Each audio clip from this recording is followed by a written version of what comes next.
வாசிக்கலாம். மீகா 7ஆம் அதிகாரம் 15ஆம் வசனம். நீ எகிப்து தேசத்திலிருந்து புறப்பட்ட நாளில் நடந்தது போலவே உன்னை அதிசயங்களை காண பண்ணுவேன். உன்னை அதிசயங்களை காண பண்ணுவேன். தேவனுடைய அதிசயங்கள், கர்த்தர் என்ன அதிசயங்களை கர்த்தர் செய்வார். இங்கே வாசிக்கிற சமயத்தில் ஏசாயா தீர்க்கதரிசியின் புத்தகம் 25ஆம் அதிகாரம் 1வது வசனம் இப்படி சொல்கிறது. ஏசாயா 25:1. கர்த்தாவே, நீரே என் தேவன், நீரே என் தேவன், உம்மை உயர்த்தி உமது நாமத்தை துதிப்பேன், உம்முடைய நாமத்தை நான் துதிப்பேன். நீர் அதிசயமானவைகளை செய்தீர், உமது பூர்வ ஆலோசனைகள் சத்தியமும் உறுதியுமானவைகள். கரங்களை வைத்து கர்த்தரை ஸ்தோத்திரம் பண்ணுவோம். நல்ல கவனிங்க, ஒரு ஆசீர்வாதமான நேரம். எல்லாரும் ஆண்டவருடைய வசனத்தை நம்ம கவனித்து ஆசீர்வாதத்தை நம்ம பெற்றுக்கொள்ளலாம். ஆமென், அல்லேலூயா. திரும்ப அந்த வசனத்தை வாசிங்க பார்க்கலாம். கர்த்தாவே, நீரே என் தேவன், உம்மை உயர்த்தி உமது நாமத்தை துதிப்பேன், உம்முடைய நாமத்தை நான் துதிப்பேன். நீர் அதிசயமானவைகளை செய்தீர். அப்ப என்ன செய்யணும்? ஆண்டவர் செய்த அதிசயமானவைகளுக்காக என்ன செய்யணும்? துதிக்கணும். அதை எவ்வளவு நேரம் செஞ்சோம் இல்லையா? ஓஹோ, இப்படி ஒரு வசனம் இருக்கோ. அந்த வசனத்தின்படி தான் நான் உங்களை துதிக்கும்படி சொன்னேன், நன்றி சொல்லும்படி சொன்னேன். திரும்பவும் அந்த வசனத்தை எல்லாரும் சேர்ந்து படிக்க போகிறோம். படிங்க பார்க்கலாம்.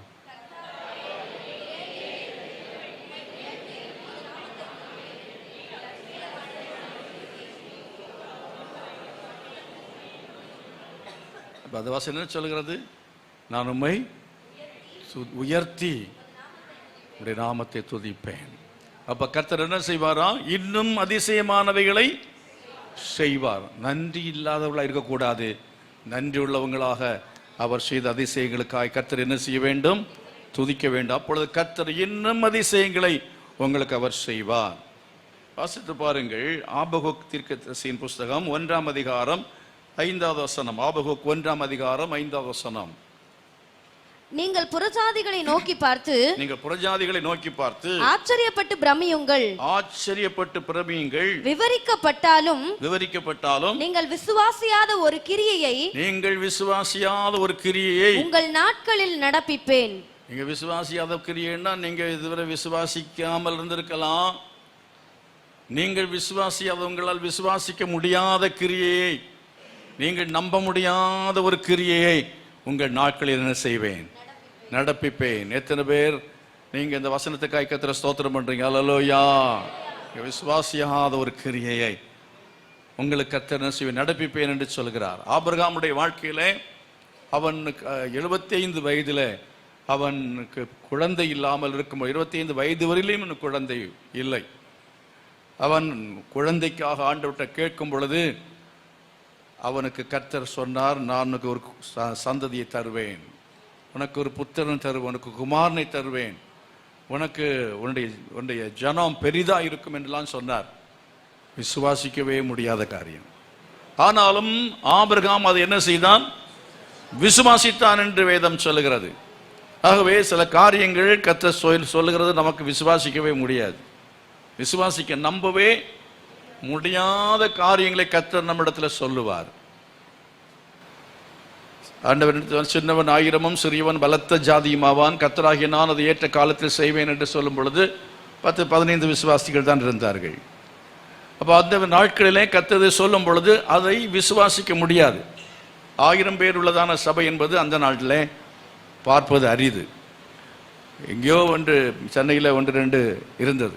ஆனால் கர்த்தர் சொல்லும்போது விசுவாசிக்க அரிதான காரியம், விசுவாசியாத காரியம், விசுவாசிக்க முடியாத காரியம்.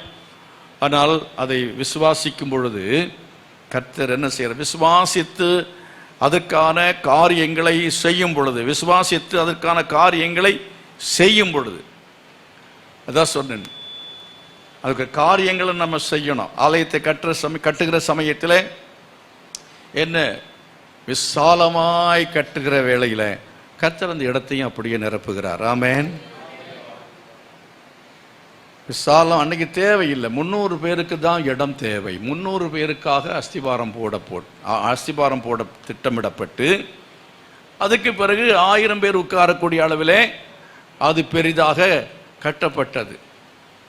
இதில் எப்படி ஆட்கள் எல்லாம் சும்மா காலியாக இருக்குமே அப்படின்னு தான் மனதில் வந்தது. ஆண்டவர் அதை நடத்தினார், ஆண்டவர் சொன்னார். அப்போ அதை சொல்லும் பொழுது நமக்கு விசுவாசிக்க முடியவில்லை, இவ்வளோ பெரியதான இடத்துல ஆட்கள் வருவார்களா அப்படி என்று நம்ம புத்தினால என்ன செய்கிறோம், யோசிக்கிறோம், அதை செய்வதற்கு யோசிக்கிறோம். அந்த இடத்த வாங்குகிற சமயத்தில் இவ்வளவு பெரிய இடம் வேண்டுமா அப்படிங்கிறதான கேள்விகள் உண்டாயிற்று. இவ்வளவு பெரிய இடம் நமக்கு தேவையில்லை, நம்ம சபைக்கு இவ்வளவு போதும், பாதி இடம் போதும் அப்படி என்று சொல்லி பிரச்சனையே பண்ணினார்கள். விசுவாசிக்க முடியாத காரியத்தை கர்த்தர் செய்கிறவர். அப்போ அதையும் வாங்கி அதுக்கு பின்னாலையும் இன்னும் இடத்தை வாங்கும்படி கர்த்தர் உதவி செய்தார். இப்போ அதுக்கு பின்னால் உள்ள இடத்தையும் வாங்கும்படி கர்த்தர் உதவி செய்வார். ஆமென், அல்லேலூயா. எத்தனை பேர் விசுவாசிக்கிறீங்க? பின்னால் இருக்கிற இடத்தையும் வாங்கும்படி கர்த்தர் உதவி. விசுவாசிக்க முடியாத காரியம், நீ விசுவாசிக்காத காரியம். அநேகர் அது விசுவாசிக்கிறது இல்லை, அநேகர் விசுவாசிக்கிறதுக்கு தயங்குவார்கள். முடியாத காரியத்தையும் கர்த்தர் செய்வதற்கு வல்லமுள்ள தேவனாக இருக்கிறார். ஆமென்.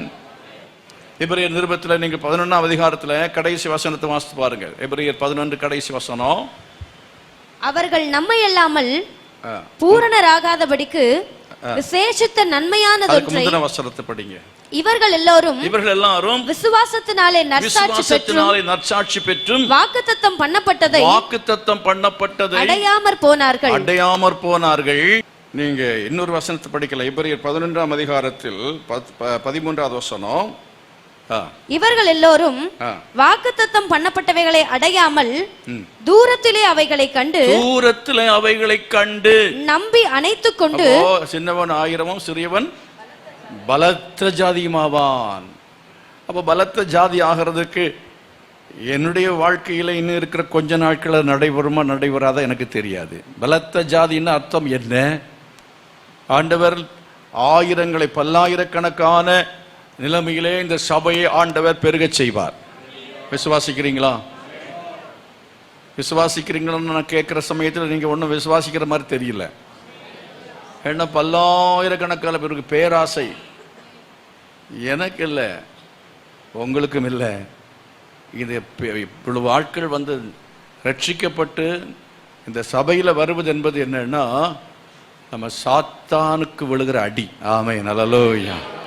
எத்தனை பேர் வந்து நம்ம சபைக்குள்ள வர்றாங்களோ அத்தனை பேரும் அவனுக்கு மைனஸ். நரகத்தில் ஆட்கள் குறைகிறது. அப்படிதான் நம்ம வேலை செய்யணும்.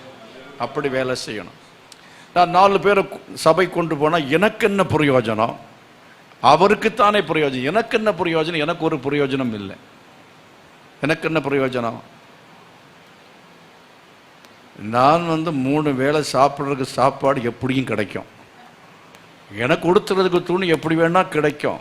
நீ 4 பேர் எக்ஸ்ட்ரா வந்ததுனாலையோ இல்லை நான் இப்போ உங்களாலேயோ அப்படி எதுவும் இல்லை. நல்ல கையும் காலும் நல்லா கர்த்தர் கொடுத்துருக்கார். நல்லா சாப்பாட்டுக்காக ஏதோ பிழைப்புக்காக சபை நடப்பதாக நினைத்து விடக்கூடாது. நடக்கிற சபைகள் அப்படி நடக்கிறது. அநேகர் அப்படி நடத்துகிறார்கள், ஊழியம் செய்கிறார்கள். ஆனால் நான் ஊழியத்துக்கு வந்தது அப்படி வரவே இல்லை.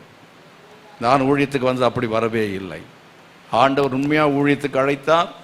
உண்மையாக அழைத்ததான் ஆண்டவருடைய ஊழியத்துக்கு நான் வந்தேன். கர்த்தர் என்னை ஊழியத்துக்கு அழைத்தது பிற்பாடு எந்த சபையும் உடைக்கல. கர்த்தருக்கு ஸ்தோத்திரம். ஆமென். எந்த சபையும் பிரிச்சுட்டு போகல.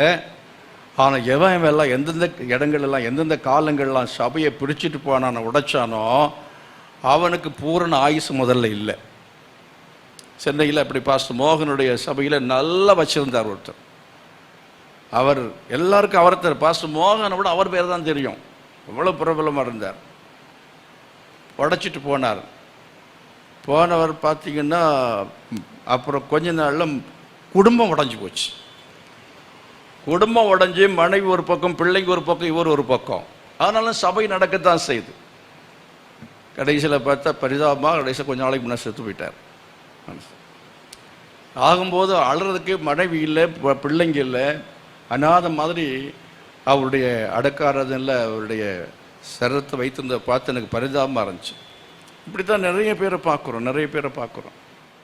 ஊழியத்துக்கு வந்தாலும் சரி போனாலும் சரி, நம்ம வாழ்க்கையில் நம்ம தேவனுடைய சித்தத்துக்கு மாறாக எதை செய்தாலும் நமக்கு வாழ்வு வரவே வராது. வாக்குத்தத்தத்தில் கர்த்தர் உண்மை உள்ளவர்.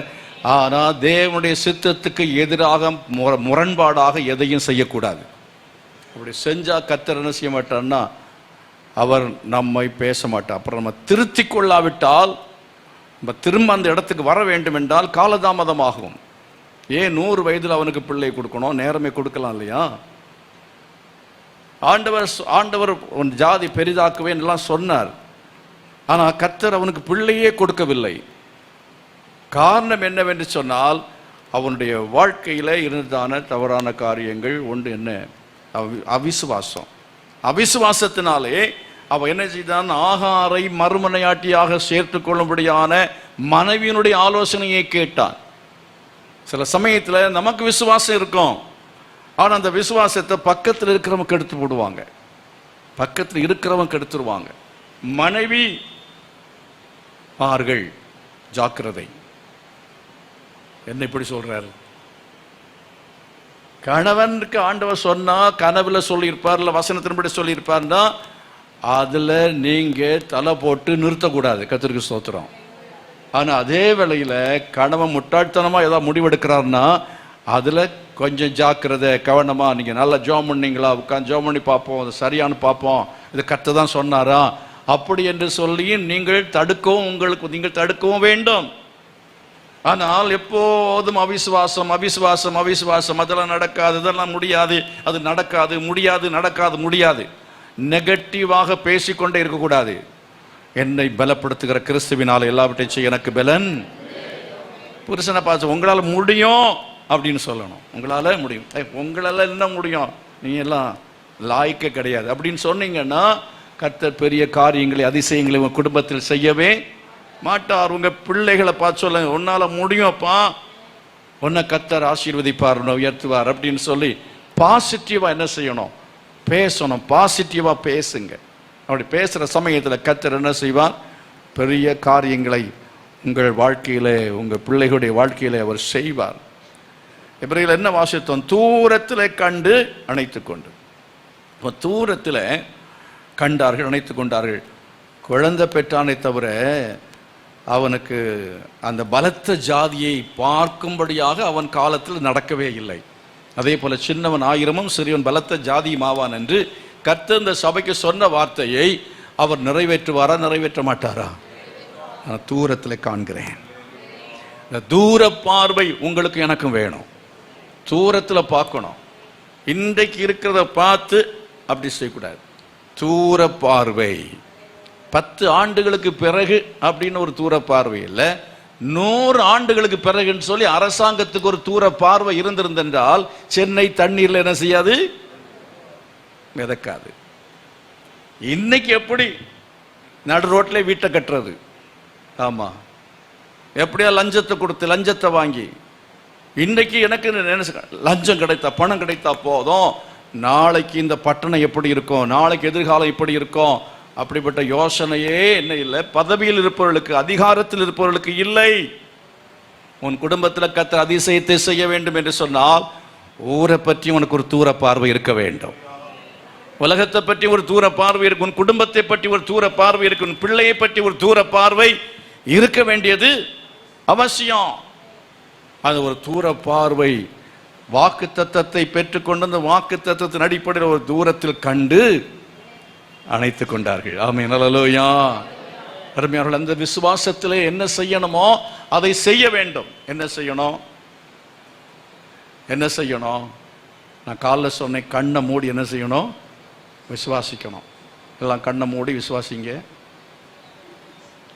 கண்ணை மூடி தான் இருக்கிறீங்க, கண்ணை மூடி தான் இருக்கிறீங்க இப்போ.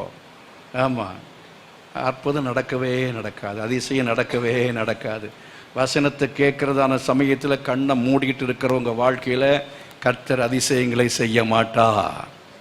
ஏன்னா விசுவாசம் உங்களுக்கு எதனால? கேள்வினாலே வரும். கேள்வி தேவனுடைய வசனத்தினாலே வரும். ஆக வசனத்தை கேட்கிற சமயத்தில் அவர்கள் கண்ணை மூடிக்கொண்டார்கள். ஏசாயா சொல்றான் பாருங்க, அவர்கள் என்ன செய்தார்கள்? அவருடைய இருதயம் கொளுத்ததுனால கண்ணை மூடிக்கொண்டார்களாம். அதனால தேவனுடைய சமூகத்தில் வரும்பொழுது சரி, வேதத்தை வாசிக்கிற சமயத்திலும் சரி, வேதத்தை வாசிக்கும் போது தூங்காம வேதத்தை நல்லா வாசிக்கணும். அதே மாதிரி வசனத்தை நல்லா என்ன செய்யணும், கேட்க வேண்டும். தேவனுடைய வார்த்தை வசனத்தை 4 வார்த்தையா இருந்தாலும் சரி, அதை ஒழுங்கா கேட்கணும். ஆமென், அல்லேலூயா. அவ்விதமா தேவனுடைய வார்த்தையை நம்ம கேட்டு என்ன செய்ய வேண்டும், நாம் அந்த வசனத்தின் மூலமாகத்தான் விசுவாசத்தை பெற முடியும். தேவனுடைய வசனத்தை நாம் கேட்கவில்லை என்றால் விசுவாசம் வரவே வராது. ஆகவே விசுவாசித்து நாம் என்ன செய்ய வேண்டும் என்று சொன்னால், விசுவாசித்தவைகளை கை கொண்டு நடக்க வேண்டும். வாக்குத்தத்தத்தை கர்த்தர் கொடுத்து விட்டால் செய்து அதிசயங்களை கர்த்தர் செய்வார். ஆனால் நாம் அதற்காக என்ன செய்ய வேண்டுமோ அவைகளை நாம் செய்ய ஆயத்தமாக வேண்டும். அல்லேலூயா. கர்த்தர் சொன்னார், யார்கிட்ட? நோவாட்ட சொன்னார், மழை வரும்ப்பா, மழை வரும், நீ என்ன செய், ஒரு பெரிய பேழையை செய்ய வேண்டும். எவ்வளவு நான் சொல்லுகிறேனோ அந்த அளவு நீ பெரிதா இந்த பேழையை கட்ட வேண்டும். நோவா விசுவாசித்தான். விசுவாசத்தினால் நோவா பேழையை உண்டு பண்ணினான். எபிரேயர்ல வாசிக்கிறோம் 11. விசுவாசத்தினால உண்டு பண்ணினான். அப்படி விசுவாசத்தினால் பேழையை உண்டு பண்ணும் பொழுது அவன் அதுவரையிலும் மழையை பார்க்கவில்லை, மழையை பார்க்கவில்லை. ஆனால் கர்த்தருடைய எச்சரிப்பை பெற்றுக்கொண்டு அவன் விசுவாசத்தினாலே பேழையை கட்டினான் என்று சொல்லி பார்க்கிறோம். அதே போல தான் கர்த்தர் சொன்னதான வாக்குத்தத்தங்களை நாம் விசுவாசித்து என்ன செய்ய வேண்டும் என்று சொன்னால், என்ன செய்யணுமோ அந்த காரியங்கள் எல்லாத்தையும் நம்ம செய்யணும். அதை ஆக்ஷன்ல கொண்டு வரணும். விசுவாசித்து அதை நம்ம பேசணும். விசுவாசித்து நம்ம அதை செயல்படுத்த செயலில் கொண்டு வரணும். நான் சொல்லிட்டு வரேன் பாருங்க. அதே மாதிரி 300 பேர் தான் இருக்கிறாங்க. 1000 பேருக்கு ஆலயத்தை கட்டும்படி என்ன செய்யணும், நம்ம செயலில் இறங்கணும். அப்போது 1000 கிடைக்கும். இப்போ தூரத்திலே காண்கிறேன். எவ்வளவு? சின்னவன் 1000 சிறியவன் பலத்த ஜாதியுமாவான் அப்படிங்கிறது நான் தூரத்தில் காண்கிறேன். இந்த வாக்குத்தத்தம் உண்மை. 40 நாட்கள் உபவாசித்து ஜெபித்துக்கிற வேளையில தான் கர்த்தர் 1992 கொடுத்த வார்த்தை. அது நிச்சயமாய் நடக்கும், நிறைவேறும். ஆண்டவர்கிட்ட கேட்ட, ஆண்டவரே இனி எப்போ நடக்க போகிறது? 1000 தான், சில 1000 தான், பலத்த ஜாதி எப்போ? அப்போ கர்த்தர் சொன்னார், நீ தூரத்தில் காண்கிறாய், தூரத்தில் நீ அதை பார், அதை ஒரு நாள் அது நடக்கும். கர்த்தர் சொன்னார். ஆமென், அல்லேலூயா. இந்த சபை இப்படியே இல்லாமல் போகிறதில்லை. இது அப்படி 1000 ஆகி 500 ஆகி 200 ஆகி அப்படி குறைந்து போகவே போகாது.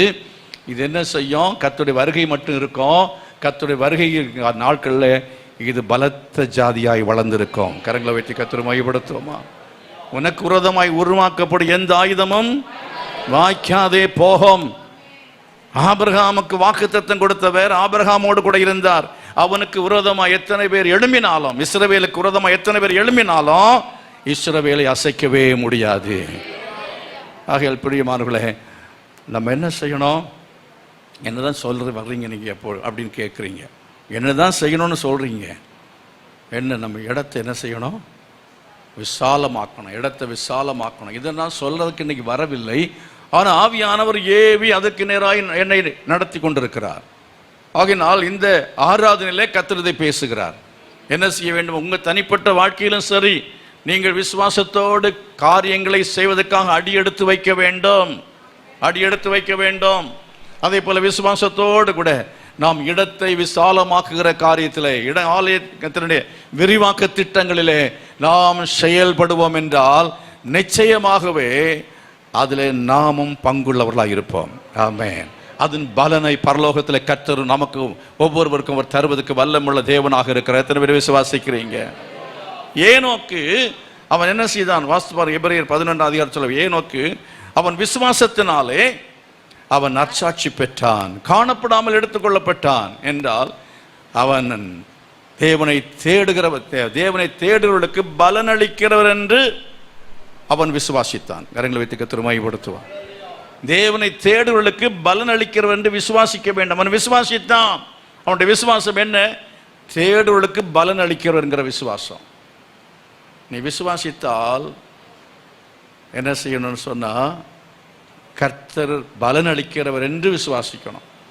கர்த்தர் பலனளிக்கிறங்கிற விசுவாசம் என்ன என்பதை தேடி பார்க்கும் பொழுது முதலாவது தேவராஜ்யத்தின் நீதியும் தேடுங்கள், அப்பொழுது இவைகள் அவங்களுக்கு. அப்போ எதை தேட வேண்டும்? நீதியை தேட வேண்டும், அவருடைய பரலோகத்தை தேடணும், தேவராஜ்யத்தை தேட. தேவராஜ்யம் சொன்னா என்ன? தேவனுடைய ராஜ்யம் சபை, அதனுடைய ஒரு இன்ஸ்டிடியூஷனாக இருக்கிறது. தேவனுடைய ராஜ்யம் என்று சொல்கிறது சபைகள் எல்லாம் சேர்ந்தது. இந்த உலகத்திலே தேவன் ஒரு ராஜ்யத்தை, ஆவிக்குரிய உலகத்தை, ரட்சிக்கப்பட்ட தேவ ஜனங்கள் எல்லாரும் அவருடைய ராஜ்யத்துக்கு உட்பட்டவர்களாக இருக்கிறார், ராஜ்யத்தின் பிரஜைகளாக இருக்கிறார்கள். அந்த ராஜ்யத்துக்காக கவலைப்படணும், நீதியை செய்வதற்காக கவலைப்படணும். நீதி என்றால் மக்களுக்கு நன்மை செய்ய வேண்டும், சுவிசேஷத்தை அறிவிப்பது, ஆத்துமாதாயம் செய்வது, இன்னும் பெற்றோரை கவனிப்பது, அதே போல வயதான ஆட்களுக்கு நம்ம நன்மை செய்வது, விதவைகளுக்கு உதவி செய்வது, இப்படி பல விதங்கள் எப்படியெல்லாம் உதவி செய்ய, நன்மை செய்ய முடியுமோ அதுதான் நீதி. நீதியை தேடுங்கள். அதே போல தேவராஜ்யத்தை கட்டுவதற்கு அதுக்கான காரியங்களை முயற்சி செய்யுங்கள். அப்படி செய்யும் பொழுது அதுதான் என்ன? பலனை பெறக்கூடிய விசுவாசம். ஹல்லேலூயா. அப்போ ஒரு ஆத்மா ஆதாயம் பண்றோம்னு சொன்னா, கர்த்தருக்கென்று ஆலயத்திற்கென்று சொல்லி நம்ம கொடுத்ததில் பங்கு பெறுகிறோம் என்றால், ஒரு பங்களிப்பை கொடுக்கிறோம் என்றால், சபையின் காரியங்களில் ஈடுபடுகிறோம் என்று சொன்னால், நம்முடைய விசுவாசம் என்ன? எனக்கு பலன் உண்டு. எனக்கு என்ன உண்டு? பலன் உண்டு. கரங்களை வைத்து கர்த்தரை மகிமைப்படுத்துமா? எனக்கு கர்த்தர் பலனை பரலோகத்துக்கு கொடுப்பார். நான் கொடுக்கிறதான காணிக்கைக்கும் தசமபாகங்கள் எல்லாவற்றுக்கும் பலன் பரலோகத்தில் உண்டு என்று சொல்லி என்ன செய்ய வேண்டும்? கர்த்தரை தேடுங்கள். யார் தேடினது அப்படி? விசுவாசனால ஏனோக்கு அவன் கர்த்தரை தேடினான். வாசிங்க அந்த வசனத்தை 12 அதிகாரத்தில். விசுவாசத்தினாலே ஏனோக்கு மரணத்தை காணாதபடி எடுத்துக்கொள்ளப்பட்டான். மரணத்தை காணாதபடி எடுத்துக்கொள்ளப்பட்டான் சொல்லும் பொழுது நான் ஆண்டவர்கிட்ட கேட்டேன், ஆண்டவரே மரணத்தை காணாதபடிக்கு எடுத்துக்கொள்ளப்படணும், நான் எனக்கு மரணம் வரக்கூடாது, நீங்கள் சாக மாட்டீர்கள். ஆமென். விசுவாசித்தா சாக மாட்டீங்க. எத்தனை விசுவாசிக்கிறீங்க? நானும் எனக்கு சாவு வராது அப்படின்னா எப்படி? ஒரு கேள்வி வருகிறது அல்லவா? இயேசு சீக்கிரம் வருகிறார். இயேசு வரும்போது நம்முடைய சரீரத்தை மறுரூபப்படுத்துவார். அவருடைய வருகையிலே நாம் எடுத்துக்கொள்ளப்படுவோம். அவரோடு என்றென்றைக்குமாய் நாம் நிலைத்திருக்க போகிறோம். விசுவாசிக்கிறீங்களா? அந்த விதமாய் நம்ம அதற்கு தகுதியாக வேண்டும், ஆயத்தமாக வேண்டும். உலகத்தில் 7 அதிசயங்கள் உண்டு. அந்த அதிசயங்கள் நிறைய பேர் பார்த்துருக்கலாம். நீங்கள் போய் அதை போய் கவனித்திருக்கலாம். வேதத்திலேயும் ஒரு 7 அதிசயத்தை ஆண்டவனுக்கு காண்பித்தார். ரோமர் 1ஆம் அதிகாரத்தில் இருக்கிறது. அதான் 1:4 சொல், வேதாகமம் ஒரு பெரிய அதிசயம். 2வது இயேசு கிறிஸ்துவின் பிறப்பு ஒரு பெரிய அதிசயம். உயிர்த்தெழுதல் ஒரு பெரிய அதிசயம். உயிர்த்தெழுதல் என்பது இயேசுவின் உயிர்த்தெழுதல் மாத்திரமல்ல, நாமும் ஒரு நாளில் உயிரோடு எழுந்திருக்க போகிறோம். மறுரூப சரீரத்தில் உயிரோடு எழுந்திருக்க இயேசு வரும்பொழுது கர்த்தர் நம்மை மறுரூபப்படுத்துவார். உயிரோடு இருக்கிற நம்மை மறுரூபப்படுத்துவார். இல்லை மரித்து போனாலும் நாம் மறுபடியும் உயிரோடு எழுந்திருப்போம். மறுரூப சரீரத்தில் நாம் எடுத்துக்கொள்ளப்படுவோம். இது ஒரு பெரிய அதிசயம். இந்த அதிசயத்தை எத்தனை பேர் காண விரும்புகிறீர்கள்? இயேசுவினுடைய வருகையில் அவர் எத்தனை பேர் பார்க்க விரும்புகிறீர்கள்? பெரிய அதிசயம். அது மட்டுமல்ல, ரோமர் 1:1 6 படிக்கிற சமயத்தில் தேவனுடைய ஊழியத்திற்கான அழைப்பு, தேவனுடைய ரட்சிப்புக்கான அழைப்பு, ஆண்டவர் உங்களுக்கு ரட்சிப்புக்கான அழைப்பை கொடுத்திருக்கிறார் அல்லவா? அந்த அழைப்பு என்பது அது ஒரு பெரிய அதிசயம், ஆச்சரியம். ஏன் தெரியுமா? 1 கொரிந்தியர் 1ஆம் அதிகாரத்தில் 26 29 உள்ள வசனங்களை படிக்கும் பொழுது, தேவன் பைத்தியம், அதாவது உலகத்தில் ஞானிகள் அநேகர் இருந்தார்கள், கல்விமான்கள் அநேகர் இருந்தார்கள். அவர்களை தேவன் அழைக்காமல் உங்களையும் என்னையும் அவர் அழைத்திருக்கிறார் பாருங்கள். அது பெரிய அதிசயத்திலும் அதிசயமாக இருக்கிறது. கரங்களை வைத்து கர்த்தரை மகிமைப்படுத்தலாம். அல்லேலூயா. படிப்பில்லை, நல்ல குலத்தில் பிறக்கல, நல்ல கோத்திரத்தில் பிறக்கல, வசதி இல்லை, ஏழை, இதெல்லாம் கற்பா இருந்தாலும் சரி, என்னவா கலராக இருந்தாலும் ஆண்டவர் அது எல்லாவற்றையும் பார்க்கவே இல்லை. கர்த்தர் எல்லாவற்றையும் பார்த்து நம்முடைய அழைப்பை பாருங்கள். அது ஆச்சரியமான அதிசயமானது. கரங்களை வைத்து கர்த்தரை ஸ்தோத்திரம் பண்ணுங்க. ஆண்டவரே, நம்முடைய அழைப்பு அதிசயம், நம்முடைய அழைப்பு அதிசயம். என்னை அழைத்தீரே, என்னை தெரிந்து கொண்டீரே, நம்முடைய அழைப்புக்காய் ஸ்தோத்திரம் என்று சொல்லுங்கள். அது மாத்திரமல்ல, ரோமர் 1:8 படிக்கிற சமயத்தில் விசுவாச வாழ்க்கை, த ஃபெய்த் லைஃப், விசுவாச வாழ்க்கை என்பது ஒரு அதிசயம். இந்த விசுவாசத்துக்கு வந்திருப்போம். 1972 1972 ஆண்டவராய் இயேசுவை ஏற்றுக்கொண்டு 1978 79களிலே நான் வேதாம கல்லூரியில் கொஞ்ச நாட்கள் பயிற்சி பெற்றேன். அதுக்கு பிறகு 79லே சபை ஊழியத்தை ஆண்டவர் கொடுத்தார். 70 ரட்சிக்கப்பட்ட நாளிலிருந்து விசுவாச வாழ்க்கை துவங்கியது. ஊழியத்துக்கு வந்த பிற்பாடு ஊழியத்திலும் அவரைத்தான் நான் நோக்கி பார்க்கிறேன். எல்லாத்துக்கும் அவரைத்தான் நான் பார்க்கிறேன். கர்த்தர் என்னை நடத்துகிறார். ஆமென். கர்த்தர் மேய்ப்பராய் இருக்கிறார், நான் சாட்சி அடையேன் என்று சொல்லக்கூடிய அளவில் ஒரு குறைவும் இல்லாமல் தேவன் நடத்துகிறவராயிருக்கிறார். ஒரு ஆள் போயிட்டாங்கன்னு அடுத்த ஆள் எப்படின்னு யோசிக்கும் போது கர்த்தர் கரெக்டாக கொண்டு வந்து சேர்ப்பார். நீ என்ன செய், நிலத்தை வாங்கு, உனக்கு ஆட்களை தருவேன் அப்படின்னு ஆண்டவர் சொல்ற. நம்மை அதிகப்படுத்த கர்த்தர் என்ன செய்வார்? நமக்கு அவர் தந்து கொண்டே இருப்பார். தாட்சி அடைய மாட்டோம். விசுவாச வாழ்க்கையில கர்த்தரை விசுவாசிக்கணும். நம்முடைய தேவை யார்ட்டையும் சொல்லவே கூடாது. உங்க கஷ்டத்தை யார்ட்டையும் நீங்க சொல்லவே கூடாது. வேண்டுமென்றால் முக்கியமா ஒரு சில ஜபத்துக்காக சொல்லி இந்த மாதிரி ஜெபிங்க அப்படின்னு சொல்லுங்க. பார்க்குற எல்லாத்தையும் புலம்பிட்டு நடக்கக்கூடாது. புலம்பல் அப்படின்னு ஒரு புஸ்தகம் இருக்கு, அதை படிங்க. அது வேணா படிச்சுட்டு போங்க. ஆனால் புலம்புகிற வேலை வேண்டாம். சபையில் ஆட்களை பார்த்துட்டு இங்கே வரும்போது ஒருத்தரை பார்த்து புலம்பக்கூடாது. ஆண்டுடைய சமூகத்திலையும் உட்கார்ந்து புலம்பி அழுது கொண்டிருக்கக்கூடாது. சரி, ஆராதனை ஸ்தலத்தில் வந்து பார்த்தீங்கன்னா ஒரே அழுகையா இருக்கும், புலம்பலா இருக்கும். இல்லை, விசுவாசத்தை கர்த்தரை ஸ்தோத்திரம் பண்ணுங்க. விசுவாசம் என்ன செய்யாது? புலம்பாது. அவங்ககிட்ட போய் ஒவ்வொன்றா சொல்லிக்கிட்டு இருக்காது. என்ன செய்யும்? அந்த நேரத்தை எல்லாம் சேர்த்து உட்கார்ந்து ஆண்டவர்கிட்ட சொல்லும்.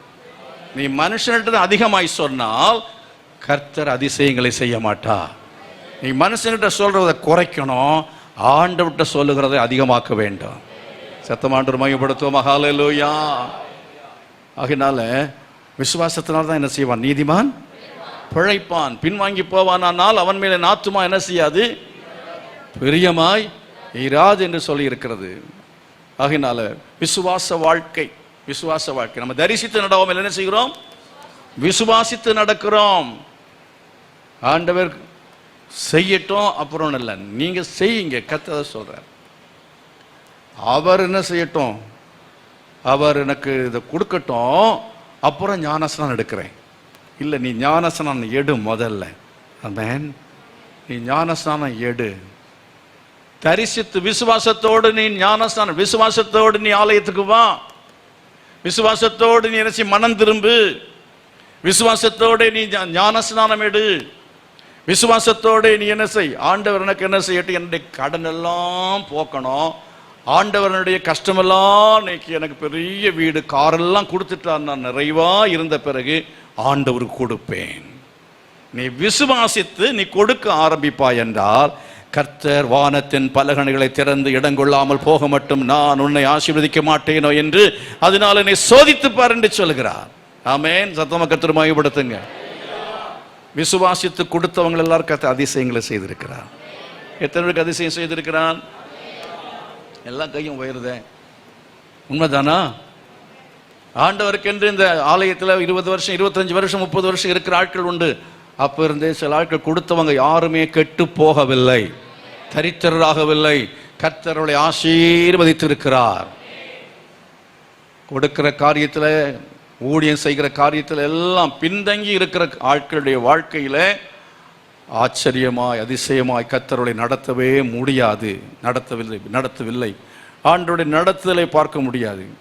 அடுத்தது பாருங்க, ரோமர் 1ஆம் அதிகாரத்தில் 16ஆம் வசனத்தில் சொல்லி இருக்கிறது. ரோமர் 1:16 ரட்சிப்பு என்பது மகா பெரிய அதிசயம். ஹல்லேலூயா. அந்த ரட்சிப்பை நான் காண்பிப்பேன். கர்த்தர் சொல். விசுவாச வாழ்க்கை என்கிற அதிசயத்தை, அதிசயமாய் நான் விசுவாச வாழ்க்கை நடத்துவதை, என் அதிசயமாய் நடத்துகிறதை காண்பாய் என்று கர்த்தர் சொல்லுகிறார். அது மாத்திரமல்ல, இங்கே ரட்சிப்பு, ஒன்றை ரட்சிப்பு மட்டும் அல்ல, உன் பிள்ளைகள் ரட்சிக்கப்படுகிற அதிசயத்தை நீ காண்பாய். உன்னுடைய வீட்டில் வயதாகி இன்னும் ரட்சிக்கப்படாமல் இருக்கிறதா நாட்கள் ரட்சிப்பை கர்த்தர் காணும்படி கர்த்தர் உதவி செய்வார். விசுவாசோட கர்த்தரை ஸ்தோத்திரம் பண்ணுங்க. ஹல்லேலூயா. சத்தமா கர்த்தரை மகிமைப்படுத்துவோமா?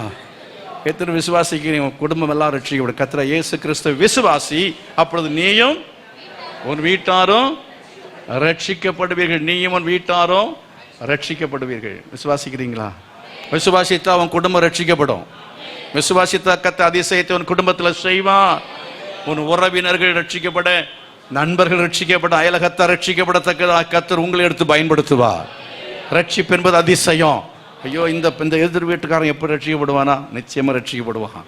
விசுவாசிக்கிறீங்களா? விசுவாசத்தோடு ஜெபம் பண்ணுங்க. விசுவாசத்தோடு ரட்சிக்கப்பட நம்மளுக்காக ஜெபம் பண்ணுங்க. சில ஆட்கள் இருக்கிறீங்க, உங்க மனைவிமார்களாக ரட்சிக்கப்படுவாங்க. கர்த்தருக்கு ஸ்தோத்திரம். ஆமென். விடாப்பிடியா உபவாசத்தோடு ஜெபம் பண்ணணும். மனைவிமார் ரட்சிக்கப்படுவாங்கன்னு அர்த்தம். வந்திருக்கிறவர்கள் பற்றி சொல்ல வராம சிலாக்கு ஹஸ்பண்ட் வந்திருக்கிறீங்க, மனைவி வர்றதில்லை. அப்படிப்பட்டதான குடும்ப மனைவிமார்கள் ரட்சிக்கப்பட்டிருக்கிறீங்க, கணவன் வருகிறதில்லை. சிலர் வந்தாலும் அரைகுறையாக இருக்கிறார்கள். இவளுக்கெல்லாம் கர்த்தருடைய ரட்சிப்பு அது வெளிப்படும். அதிசயத்தை கர்த்தர் செய்வார். எல்லாம் கைகளை வைத்து ஜெபம். ஆண்டவரே, அப்படிப்பட்ட ஆட்கள் எல்லாம் ரட்சிக்கப்பட நாங்கள் ஜெபிக்கிறோம். என் உறவினர்கள் ரட்சிக்கப்பட ஜெபிக்கிறோம். என் நண்பர்கள் ரட்சிக்கப்பட ஜெபிக்கிறோம். என் அயலகத்தார் ரட்சிக்கப்பட ஜெபிக்கிறோம். கர்த்தர் இதை செய்வீராக, செய்ய போறதுக்காக ஸ்தோத்திரம் என்று சொல்லி கரங்களை கொட்டி கர்த்தர் மகிமைப்படுத்துங்க. ஹல்லேலூயா. ஆண்டவர் செய்வார். அதிசயத்தை காண்பீர்கள். அதிசயத்தை காண்பீர்கள். ஆண்டவருடைய அற்புதமா கரம் அது குறுகி போகவே இல்லை. அது மட்டும் அல்ல, 7வது ஒரு அதிசயம் இருக்கு. உலக அதிசயம் அல்ல, தெய்வீக அதிசயம். என்ன தெரியுமா? ரோமர் 2ஆம் அதிகாரத்தில் 6-7 வசனங்களை படிக்கிற சமயத்தில் நித்திய ஜீவன். என்ன ஜீவன்? நித்திய ஜீவன். கர்த்தர் உங்களுக்கு கொடுக்க போகிற நித்திய ஜீவன் இருக்கிறதே, அது ஒரு அதிசயம். புரியல. பைபிளை படிங்க, புரியும் உங்களுக்கு. எப்படி நித்திய ஜீவனை பெற்றுக்கொள்கிறது, உலகம் பெற்றுக்கொள்கிறது என்பது உங்களுக்கு தெரியாது. எனக்கும் ரொம்ப காலம் புரியவில்லை. ஆனால் இப்போ படிக்க இப்போது ரொம்ப ஆச்சரியமாக இருக்கிறது. இந்த நித்திய ஜீவனை மனிதன் பெற்றுக்கொள்வதற்காக உலகம் உண்டாகும்போதாகவே அவர் திட்டமிட்டார். கிறிஸ்துவுக்குள் தீர்மானித்து அவர் ஏற்ற காலத்தில் அவருடைய குமாரனை இந்த உலகத்திலே அனுப்பினார். தேவன் தன்னுடைய ஒரே பேரான குமாரனை விசுவாசிக்கிறவன் எவரோ அவன் கெட்டு போகாமல் நித்திய ஜீவனை அடையும்படிக்கு அவரை தந்தருளி இவ்வளவாய் உலகத்தில் அன்பு கூர்ந்தார். இது சாதாரணமாய் புரிந்து கொள்கிற வார்த்தையில் என்னன்னா, அப்பா மகன் அனுப்புனாராம். அப்பா என்ன செய்தாராம்? மகன் அனுப்புனாராம். மகன் செத்தாராம். நித்திய ஜீவன் கிடைக்குதான். கிண்டல் பண்ணலாம், கேலி பண்ணலாம். புரியாததுனால இதை சிந்தித்து புரிந்து கொள்ள முடியாதவர்களுக்கு இது விளையாட்டாக இருக்கும், வேடிக்கையாக இருக்கும்.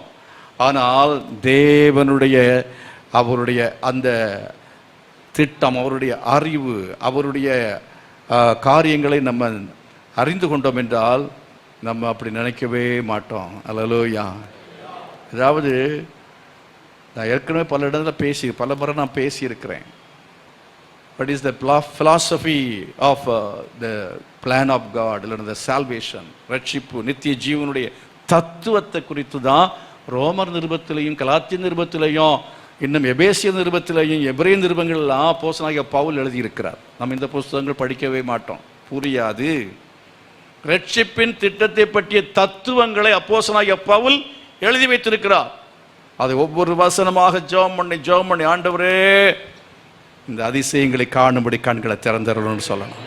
வேதத்தின் அதிசயங்களை காணும்படி என் கண்களை, கையில் வேதத்தை எடுத்துக்கொள்ளுங்க, அப்படியே கையை வைங்க வேதத்தில் வச்சு சொல்ல, ஆண்டவரே இந்த ரோம நிருபத்தில் இருக்கிற அதிசயங்களை நான் காணணும்ப்பா. எபேசிய நிருபத்துக்கு அதிசயங்களை நான் காணணும் ஆண்டவரே. கலாத்திய நிருபத்தில் அதிசயங்களை காணணும் ஆண்டவரே.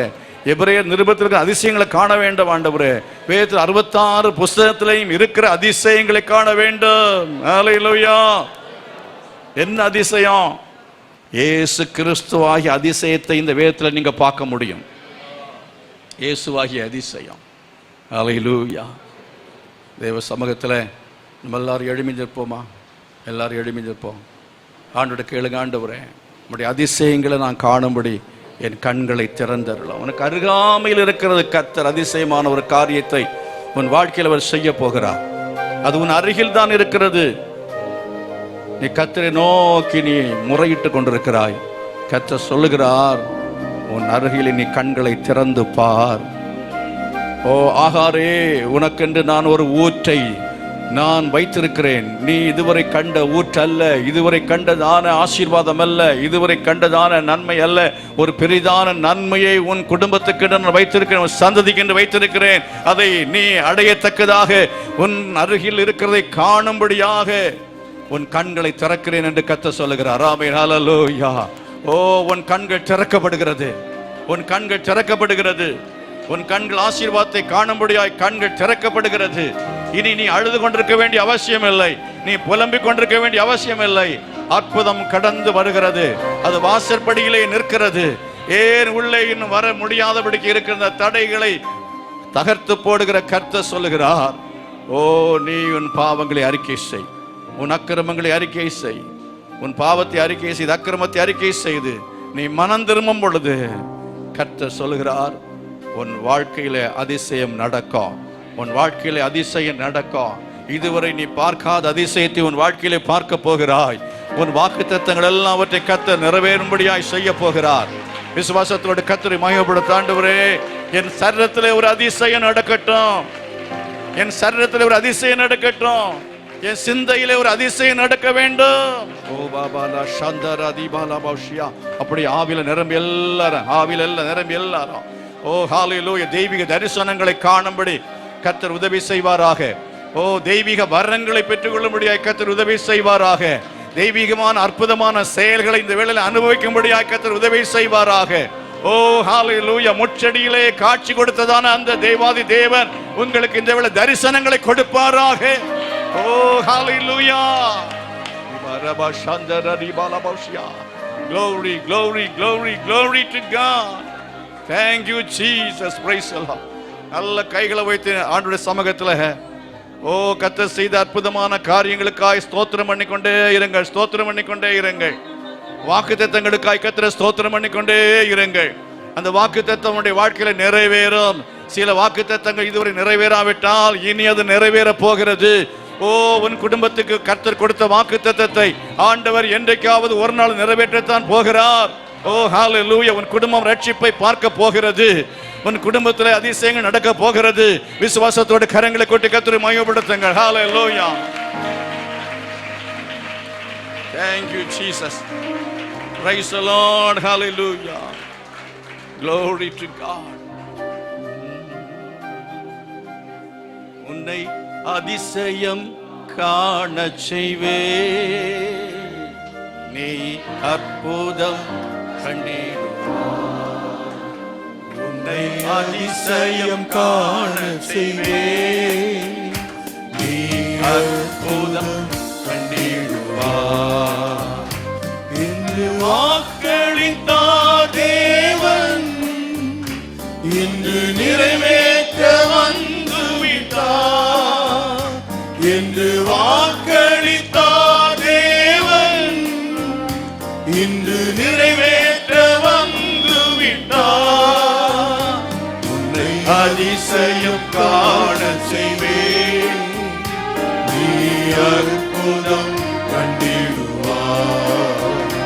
உன்னை அதிசயம் காண செய்வேன், நீ அற்புதம் கண்டிடுவார்.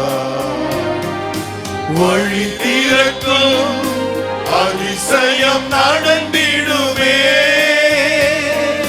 செங்கடலும் கிளந்தே வழி விடுவே. வழி திறக்கும் அதிசயம் நடந்திடுவே, செங்கடலும் கிளந்தே வழி விடுவே. தடைகளெல்லாம் தகர்ந்தே போகுவே, இடர்களெல்லாம் இன்றே மறைந்திடுவே. தடைகளெல்லாம் தகர்ந்தே போகுவே, இடர்களெல்லாம் இன்றே மறைந்திடுவே. உம்மை அதிசயம் காண செய்வே, நீ அற்புதம் கண்டிடுவார். உம்மை அதிசயம் காண செய்வே, அற்புதம் கண்டிடுவார். இன்று வாக்களித்தார் தேவன், இன்று நிறைவேற்ற வந்து வாக்குத்தத்தத்தில் உண்மை உள்ளவர். இன்று வாக்களித்தார் தேவன், இன்று நிறைவேற்ற வந்து விட்டார். அதிசயம் காணச் செய்வீர், நீ அற்புதம் கண்டிடுவார். உன்னை அதிசயம் காண செய்வீர், நீ அற்புதம் கண்டிடுவார். தகப்பனே, இந்த மாதத்துல நீ கொடுத்த வார்த்தைக்காய் ஸ்தோத்திரம். அதிசயங்களை காண பண்ணுவேன் என்று சொன்ன கர்த்தர் ஒவ்வொருடைய வாழ்க்கையிலும் அதிசயங்களை நீ காண செய்வீராக.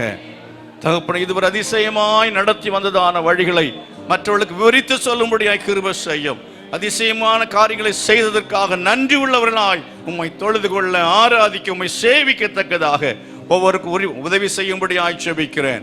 விசுவாசத்தோடு உம்மை நோக்கி பார்க்கும்படியான கண்களை, விசுவாச கண்களை கர்த்தர் பிரகாசப்படுத்தும்படியாய் ஜெபிக்கிறேன். ஒவ்வொருவரையும் ஆசீர்வதித்து அனுப்புங்க. வருகிற வாரம் எல்லாம் பாதுகாப்பின் கரம் கூட இருக்கட்டும். ஆண்டவரே, பாதுகாத்துக் கொள்ளுங்க, போஷிக்கும்படி கேட்கிறேன். தேவைகளை சந்திக்கும்படி ஜெபிக்கிறேன். வியாதிகள், விக்கிரங்களுக்கெல்லாம் விலக்கி ஒவ்வொரு நீர் ஆண்டவரே பாதுகாப்பான சூழ்நிலைகளுக்குள்ளே நடத்த வேண்டுமாய் கேட்கிறேன். ஆசீர்வதிங்க இயேசுவின் நாமத்தில் பிதாவே, ஆமென். நம்முடைய கர்த்தர் இரட்சகருமாய் இருக்கிற இயேசு கிறிஸ்துவின் கிருபையும் பிதாவாகிய தேவனுடைய அன்பும் பரிசுத்த ஆவியானுடைய அந்யோன்யமும் சமாதான பாதுகாவலும் நம் அனைவரோடும் சகல பரிசுத்தவான்களோடு கூட இன்னும் நிலைத்திருப்பதாக. ஆமென். God bless you.